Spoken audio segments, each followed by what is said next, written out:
नमस्कार दोस्तों, आज मैं आपसे बात करने वाला हूं HIV वायरस के बारे में।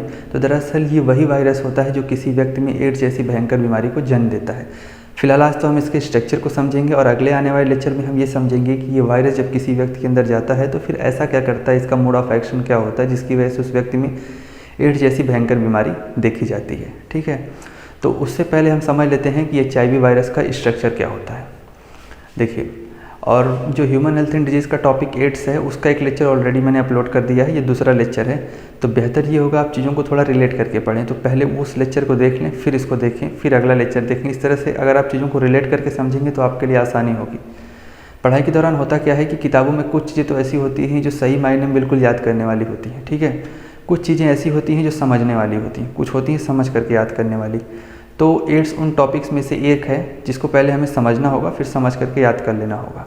क्योंकि अगर आप चीज़ों को समझ करके याद करेंगे तो ये चीज़ें आपके दिमाग में एक लंबे समय तक टिकी रहेंगी और आप चीज़ों को ईजिली रिकॉल कर पाएंगे। ठीक है, तो चीज़ों को कोशिश करिए कि एक लॉजिकल अप्रोच के जरिए पहले समझ लें, फिर समझने के बाद उसको याद कर लें, ताकि ये चीज़ें हमारे दिमाग में एक लंबे समय तक टिकी रहें। तो आइए बात करते हैं HIV वायरस स्ट्रक्चर की, कि आखिर HIV वायरस का स्ट्रक्चर होता कैसा है। मैंने लिख रखा है कि स्ट्रक्चर ऑफ HIV का जो फुल फॉर्म होता है वो होता है ह्यूमन इम्यूनो डिफिशियंसी वायरस। तो ये नाम इसको देखते हुए बड़ा सटीक दिया गया है, क्योंकि ये वायरस करता क्या है कि किसी व्यक्ति के अंदर जब जाता है तो उसकी इम्यूनिटी को बिल्कुल ख़त्म कर देता है, बिल्कुल घटा देता है। तो इस वजह से लिखा है कि ह्यूमन इम्यूनो डिफिशियंसी वायरस, यानी ह्यूमन की इम्यूनिटी को डाउन करने वाला वायरस है ये। अब देखते हैं, इसको मैंने लिख रखा है कि ये रेट्रोवायरस ग्रुप का मेंबर होता है। अब रेट्रोवायरस ग्रुप का मेंबर होने का क्या मतलब है? रेट्रोवायरस ग्रुप वायरसेस का वह ग्रुप होता है जिसमें कि इनके पास एक स्पेशल एंजाइम देखा जाता है जिसका नाम होता है रिवर्स ट्रांसक्रिप्टेज एंजाइम। इस एंजाइम की खासियत ये होती है कि RNA से DNA बना लेता है। आमतौर पर नेचर में DNA से RNA बनना सामान्य है, लेकिन अगर कहीं RNA से DNA बनता हुआ दिख जाए तो ये थोड़ा सा अचरज की बात होती है, और ऐसा करने वाला रिवर्स ट्रांसक्रिप्टेज एंजाइम होता है। इस वजह से मैं इसको स्पेशल एंजाइम कहता हूँ और मेन एंजाइम भी कहता हूँ। ठीक है, तो इन रेट्रोवायरस ग्रुप में एक स्पेशल एंजाइम होता है, नाम रिवर्स ट्रांसक्रिप्टेज एंजाइम, जो RNA से DNA बनाने की क्षमता रखता है। तो अगर ये HIV वायरस इस रेट्रो ग्रुप वायरस का सदस्य है तो इसके पास भी वह एंजाइम अवश्य होगा। तो ये देखिए, यहाँ पर मैंने लिख भी रखा है कि reverse transcriptase enzyme main enzyme है HIV वायरस का। ठीक है, अब देखिए, अगर हम इसको सेंटर में बिल्कुल देखें तो हमको ये दो सांप जैसे स्ट्रक्चर दिख रहे हैं। ये दोनों 2 RNA हैं। ठीक है, ये दोनों 2 RNA हैं और ये दोनों बिल्कुल हूबहू एक दूसरे जैसे दिखते हैं, और साथ ही साथ में दोनों सिंगल भी हैं। तो मैंने लिख रखा है 2 आइडेंटिकल सिंगल स्ट्रैंड RNA। मैं कोशिश करूंगा आपको चीज़ों को बिल्कुल एक आसान भाषा में समझाऊं, ताकि आपको चीज़ें लंबे समय तक आपके दिमाग में टिकी रहें। तो ये दोनों 2 आइडेंटिकल सिंगल स्ट्रैंड RNA हैं, और इन दोनों आइडेंटिकल सिंगल स्ट्रैंड RNA के साथ साथ 3 एंजाइम हैं। एक है रिवर्स ट्रांसक्रिप्टेज एंजाइम, जो कि यहाँ का मेन एंजाइम है। इसका काम क्या होता है? दरअसल जब ये वायरस किसी व्यक्ति के अंदर जाता है तो ये जो रिवर्स ट्रांसक्रिप्टेज एंजाइम होता है ये वायरस के RNA से एक नया DNA बना डालता है। तो वायरस के RNA से अगर वायरस का DNA बना तो उसको हम कहते हैं वायरल DNA। ठीक है, अब जब ये वायरस किसी व्यक्ति के अंदर चला गया तो अब ये जो इंटीग्रेज एंजाइम होता है, इसका नाम ही है इंटीग्रेज। इंटीग्रेज का मतलब इंटीग्रेट करना, 2 चीज़ों को जोड़ देना। तो ये क्या करता है? रिवर्स ट्रांसक्रिप्टेज एंजाइम ने, जिसने इन दोनों RNA से एक DNA बनाया है, वायरस का DNA बनाया, उस वायरस के DNA को ये होस्ट के DNA के साथ जोड़ देता है। यानी जिस ह्यूमन में ये वायरस गया उस ह्यूमन की सेल के DNA को इस वायरस के DNA के साथ जोड़ने का काम करता है इंटीग्रेज एंजाइम। ठीक है, और वायरस का DNA बनाने वाला है रिवर्स ट्रांसक्रिप्टेज एंजाइम, जो यहाँ पड़े हुए RNA से एक DNA बनाता है। उस वायरल DNA को ह्यूमन के DNA के साथ, उस होस्ट के DNA के साथ जोड़ने का काम इस इंटीग्रेज एंजाइम का होता है। नीचे मैंने लिख रखा है प्रोटीएज एंजाइम। तो होता क्या है कि जैसे ही ह्यूमन का DNA और वायरस का DNA दोनों एक साथ जुड़ते हैं तो फिर जो वायरस का DNA होता है उसके पास ह्यूमन के सेल की पूरी कमांड आ जाती है। अब ह्यूमन का सेल सरेंडर कर जाता है उस वायरल DNA के आगे। तो अब जो DNA दोनों का जुड़ करके बना है उससे बनता है एक RNA से प्रोटीन।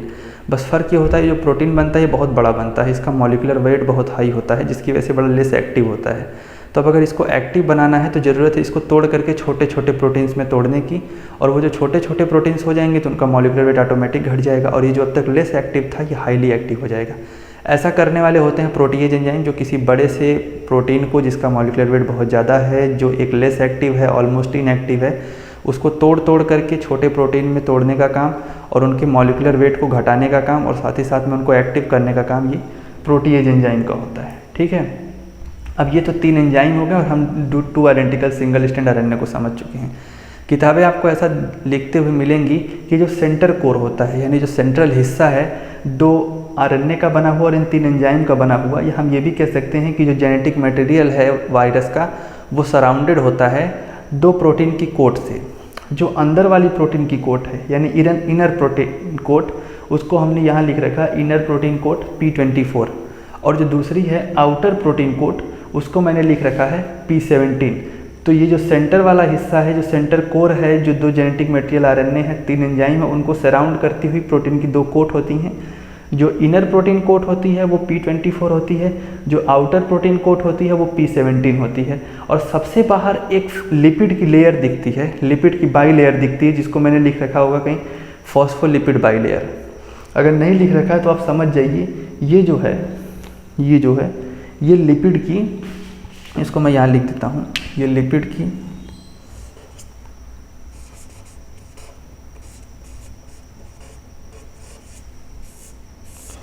लिपिड की मेम्ब्रेन होती है। और इस लिपिड की मेम्ब्रेन की खासियत ये होती है कि इसमें ग्लाइकोप्रोटीन जैसे कुछ स्ट्रक्चर धंसे हुए होते हैं, स्टफ्ड होते हैं। आप समझते हैं ग्लाइकोप्रोटीन को, तो ग्लाइकोप्रोटीन में ये आप देख रहे हैं, ये बिल्कुल एक स्ट्रेट स्ट्रक्चर डंडे जैसा, और इसके ऊपर एक गोल सा स्ट्रक्चर, यही ग्लाइकोप्रोटीन है। तो ग्लाइकोप्रोटीन का वह हिस्सा जो इस लिपिड मेम्ब्रेन में धंसा हुआ होता है उसको GP41 कहते हैं, और वह गोल सा हिस्सा जो इस लिपिड मेम्ब्रेन में नहीं धंसा होता, इसके ठीक ऊपर प्रेजेंट होता है, उसको हम GP120 बोलते हैं। तो अगर GP120 और GP41 को एक्सप्लेन करना हो तो GP41 को हम एक्सप्लेन करेंगे कि the embedded portion of glycoprotein inside the lipid membrane, यानी ग्लाइकोप्रोटीन का वह हिस्सा जो लिपिड मेम्ब्रेन में बिल्कुल धंसा हुआ है उसको हम GP41 कहते हैं। और दूसरा ये है कि the protruded portion of glycoprotein outside the lipid membrane is called GP120, यानी GP120 वह हिस्सा है लिपिड मेम्ब्रेन का और एक ग्लाइकोप्रोटीन का जो लिपिड मेम्ब्रेन से बाहर निकला हुआ है। अब एक बात और है इसको समझने वाली, आमतौर पर अब आप इसके स्ट्रक्चर को समझ चुके हैं। अब एक सवाल इससे आमतौर पर पूछा जाता है, वो सवाल ये होता है कि दरअसल ऐसा क्यों होता है कि जब ये HIV का वायरस किसी व्यक्ति को इन्फेक्ट करता है तो वो सिर्फ उसके हेल्पर T सेल्स पर और माइक्रोफेजेस पर ही अटैक करता है। ये आमतौर पे सवाल आपको मिलता है। इस पूरे फिगर में कहीं से सवाल कोई पूछे चाहे ना पूछे, लेकिन एंजाइम से और साथ ही साथ में अभी जो मैं आपको बता रहा हूँ कि आखिर ऐसा क्या होता है कि जब वायरस किसी व्यक्ति के अंदर जाता है तो वो उस व्यक्ति के मैक्रोफेजेस को, माइक्रोफेजेस सेल्स को और हेल्पर T सेल्स को अटैक करता है। इसका कारण ये होता है कि हमारी बॉडी में जो हमारी हेल्पर T सेल्स होती हैं और मैक्रोफेजेस नाम की सेल होती हैं, इन दोनों की सरफेस पर CD4 रिसेप्टर प्रेजेंट होता है।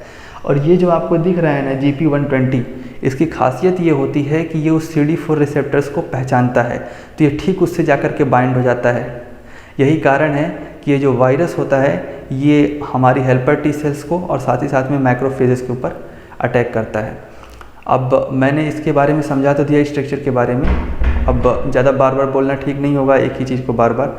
तो जो लोग क्या है, जो लोग तो तैयारी के जोन में हैं, उन लोगों को तो चीज़ें एक बार देखने में समझ में आ जाएंगी क्योंकि उन्होंने क्लास 12th में पढ़ रखा और ड्रॉपर है। तो पर जो लोग क्लास 12th में हैं, फर्स्ट टाइम है, अगर उनको नहीं समझ में आता तो आप लेक्चर को एक बारी 2 बारी रिवाइंड करके देख लीजिएगा, फिर आपको चीज़ें बेहतर ढंग से समझ में आ जाएंगी।